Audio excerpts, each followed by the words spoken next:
Welcome back to another episode of Dentistry's Growing with Grace podcast. Join Grace and her guest of the week as they discuss lessons learned in the industry and explore unique insights into ethical growth. Hello and welcome back to Dentistry's Growing with Grace. I'm here today with my friend Shawn, and we are going to bring you some great information. Shawn, thank you so much for joining me. Grace, thank you for having me. It's great to be here with you today. Yeah, so if you don't mind, tell our audience a little bit about you and how you came to be an independent financial advisory firm. Sure. So my name is Shawn Terrell. I am based in West Des Moines, Iowa, and I am, as you mentioned, a financial advisor specifically for dentists. I own my own independent financial advisory firm called Dentist Exit Planning. I've been in the financial services industry about 10, 11 years now, since 2011. Started out working for an insurance company and stayed there for close to 10 years. And then a couple of years ago, just really started to see a divergence between how I wanted to work with clients and the planning that I wanted to do and sort of what the goals of the other company were. And like any business owner that's out on their own now, they just get to a point of pain that they decide that they just want to go out and do it on their own way. And so that's what I did a couple of years ago. And yeah, I said with dentists, and more specifically, most of the dentists that I now work with are somewhere near the finish line of exiting clinical dentistry. So there's a lot of big decisions and things that got to get sorted out around that exit as dentists transition from practicing to something else. And so that's what I help people with, that transition and beyond, what that looks like for them. And business ownership is so difficult as a dentist that everyone's going, maybe that's me, even though they might not really be there. It's a tough career for sure. A rewarding but tough career. So, you've been in this space for a long time. You've seen a lot of things change throughout the years, just, in this dental space. I know that because you and I have talked, I know that you like to start from a high level perspective with these doctors. Can you tell us a little bit about what that means and why that's so important? Sure. So yeah, any relationship, or not any relationship, but a lot of times when I engage with a dentist for the first time, it starts with some sort of specific question about, should I do a Roth IRA conversion, or how do I figure out when to take Social Security? And for me, in order to really help a dentist make an informed decision around that one particular area, we really have to back up and go way high level first. And I know that can be frustrating sometimes because people just want an answer, but really depending on where that dentist is trying to get, and that can be, a huge variance of what people want out of life and how their money fits into that. Depending on that, that's really going to influence in a lot of ways whatever that one particular issue that they're trying to get an answer to is, or kind of how to solve that problem. So I don't know why I do, but I use a lot of travel analogies or aviation analogies. Sometimes it's a car, sometimes it's a plane. And I always tell people that, I'm in Iowa, so that's the central part of the United States. And we don't need to decide whether we want to go to New York or Florida or Washington, D.C. We just really need to get a sense first before we dive into things. Are you trying to go to the East Coast, or are you trying to go to the West Coast? And we need a general sense of direction where we're trying to get. Then we start that journey, and then we can course correct along the way as new information becomes available and sort of life unfolds. But I think it's really, really important for people to first sort of articulate where they're trying to get qualitatively, and then, kind of how their money fits into that. And that will give me a lot to go on to try to help them solve whatever problem or issue they're facing in a way that's going to leave them most satisfied with the outcome. Yeah, I like that. And I get that too. I'll have people call and be like, we want you to manage our social media. And I'm like, why? I'm like, tell me about that. And I know it's like, it seems like such a cut and dry thing. We want social media marketing, but if you go into social media marketing and you expect it to work the way that Google ads work, you're going to be disappointed. So why are we wanting this thing or asking about this thing, and how does that fit into the bigger picture of what are your goals? So I totally agree with starting high level and making sure that you're taking into consideration what that individual is looking to accomplish and why they're looking to accomplish it, so that you can advise them. And this is why advisors exist, right? Right. And already I'm thinking, for you on your end, you're probably asking, well, who's your ideal patient? Because if it's somebody that's 68 and might want implants in the next 5 years, you're probably not going to use TikTok, right? Potentially. Yeah. Okay. Maybe maybe I should I think stay in you're that. right. I think you're right. I'm thinking about my parents on TikTok, and yeah. But the strategy dictates, like the there's goal. dictated by the patient. Yeah. The goal the specific goal and expectations need to be set before you just jump into an action plan. You need to know where you're going. Right. And I think that's important. If that wasn't important, you can get all of your information from Facebook groups and from colleagues. And it's very important that you don't do that, because we know that what works in one situation for one person doesn't directly apply to another person's individual circumstances and needs. So Absolutely. yeah, I love that. And someone right now is going, oh, you mean I can't just take what everyone says in Facebook and try to apply it? No, you should not. So when dentists are thinking about exiting clinical dentistry, what are the things they need to really be thinking about? What are some questions they should be asking, or things they should be considering?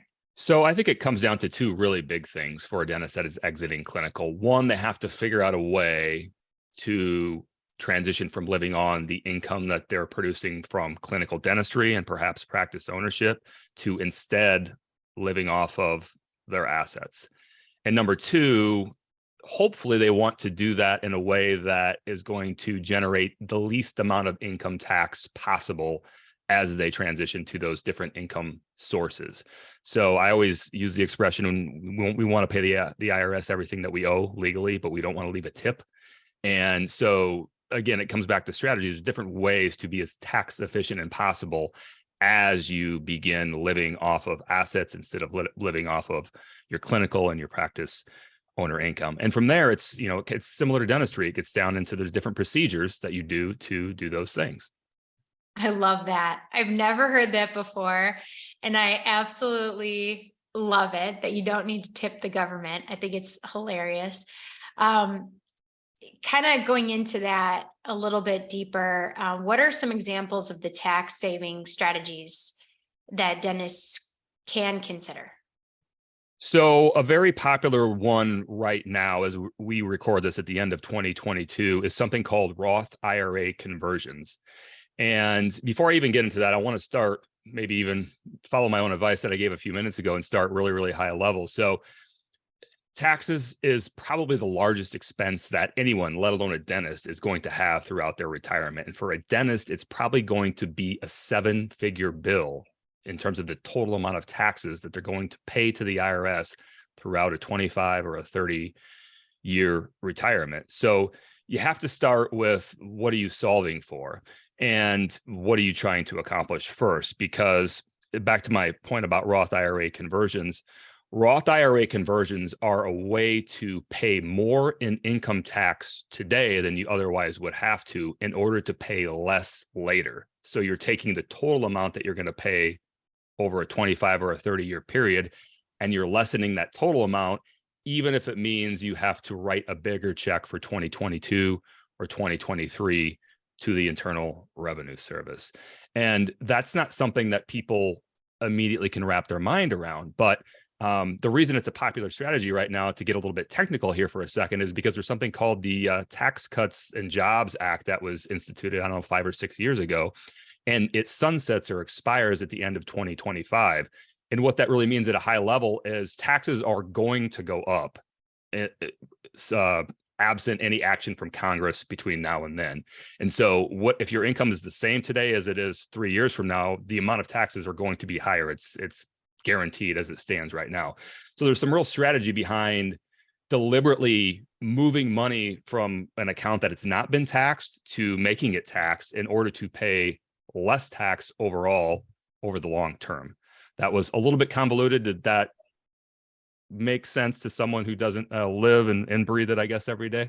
So I not only don't live it and breathe it, but I don't even touch it. My husband handles everything, and it did make sense. So on a Okay. very layman's attempt to reinstate that information, it sounds like there are some proactive things you can do now to shield some of that tax obligation that is coming down the pipeline 2025. Right. And qualify that by saying there are no guarantees. All we can do is make decisions based on the information that we have at this time. And things change, then we change. We just look at the rules of the game as they've been established by Congress and the IRS and figure out how can we play this game to the best of our advantage within those rules. Absolutely. And every business owner needs to know, especially dental practice owners, that advisors don't control things that they don't control. So they give you the best that they have to give you, and they take calculated risks, and they have a better or a more diverse frame of reference. So if you're talking to someone who's a financial advisor, they have many, many practice situations that they can gather trends and information to help you make these decisions. Whereas you may have your one practice or your two, or even your 5 practices, it's not going to be the same sample size as, what Shawn may have from years of dealing with hundreds of different practices in different situations. So Absolutely. Yeah. And I always tell people you can do it on your own and it can work out through if you start with enough money and you spend a little amount of it and you get a little bit luckier along the way. It definitely can work out. But I think there's a better probability of success, or at least paying less in taxes, if you have a qualified guide along for your journey. So let's say I'm a dentist and I'm looking to kind of get out of clinical dentistry. What are some different income sources that you might be able to share with me that will help me in that process of planning? Yep. So it really gets down to taking assets that you've built up throughout the last 20 or 30 years of your career in dentistry and figuring out how to generate cash flow or income off of those assets. So a big one will be most dentist practice owners have a 401k, and maybe they've built it into a profit sharing plan with that 401k, which allows them and a lot of times some of their family members to stuff and defer paying income tax on a large amount of the money that they generate every year. And that, generally speaking, is a good strategy for a dentist that is in their higher earning years, meaning they're in the 33 or 37% tax bracket. It probably makes sense to defer or not pay that income tax now to try to pay it later in a lower tax rate. Well, that kind of gets back to what we talked about earlier, but we also have to figure out, okay, if we have $1 million in our 401k, what does that mean in terms of how much of that can I take out every year or every month to support the lifestyle that I've become accustomed to through the last 30 years practicing as a dentist. So the 401k and there's a big one, and any other IRAs that anyone has contributed to outside of a qualified 401k along the way. A lot of times dentists will have taxable accounts, which are just investment accounts that don't have some of the qualified tax treatments that are available through IRAs and 401ks. And then Social Security is another big one. I know a lot of dentists they've paid in all these years and they're maybe not counting on that, but I believe Social Security will be there in the future. And hey, we paid into it. We might as well try to maximize that as much as we can. And then real estate's another big one that can produce cash flow for dentists in retirement. Maybe they own their practice real estate. They want to sell their practice, but hang on to the building or the piece of land that it sits on to generate cash flow if their buyer lets them do it. Or maybe they have other residential or commercial real estate that they own as an asset, as a way to generate cash flow in retirement. So it really comes down to me sitting down with the dentist and sort of looking at what all those pieces are, figuring out what's the way to generate income streams or cash flow off of those that's going to meet their lifestyle obligations. And then how do we do that? Not leave the IRS a tip. Yeah. And a lot of dentists that I meet, when they get towards that part of their life and they're wanting to get out of clinical, some maintain ownership for a while. So they'll kind of run the operations, but they're not in the day-to-day. So they kind of take a step back, or they have a kind of gradual plan to selling the practice sometimes. Others look to do consulting, go into, okay, how do I help these younger doctors not make all the mistakes that I made firsthand? Let's take all this experience and funnel it into something that's a little less taxing physically than clinical dentistry full time. And so do you see that? Do you see like the pseudo retiree doctor? Yeah, no, you bring up a good point. So what I built my original service model, and probably what I've been talking about primarily, sort of the client dentist profile in mind, is a dentist that's more near or at the what I would call traditional retirement age. Let's just say age 65. I have learned specifically in the last 6 months or so, there is a pretty big subset of practicing dentists that, for whatever reason, through health, through burnout, through just wanting more free time, that are looking to exit or pull back from how much and how active they are clinically well before the quote unquote traditional retirement age. So that can be, to your point, that might mean doing nothing. That might mean working less in the clinical practice. That might mean not practicing clinically at all, but still owning dental practice. That might be consulting.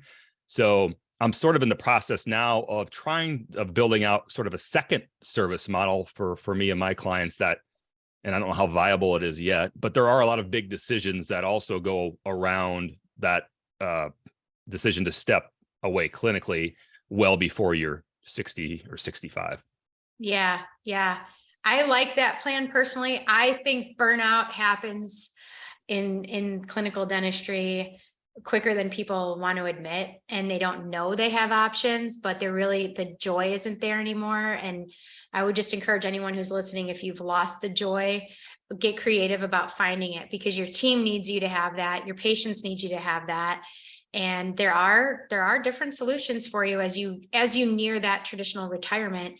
You might want to do things differently. I don't know. I enjoy being creative in my work environment. So I always think about what I'm going to do in my next career, and I'm 38. So Oh, wow. Yeah. So when we talk about taxes, I think I've heard you mention a lifetime tax bill. What does that mean? So yeah, to sort of quantify that again, that means the total amount of taxes that someone is going to pay for the rest of their life. So let's use really round numbers, a dentist that makes $100,000 in 2022, and that's probably on the low end of the spectrum, but I want to use round numbers.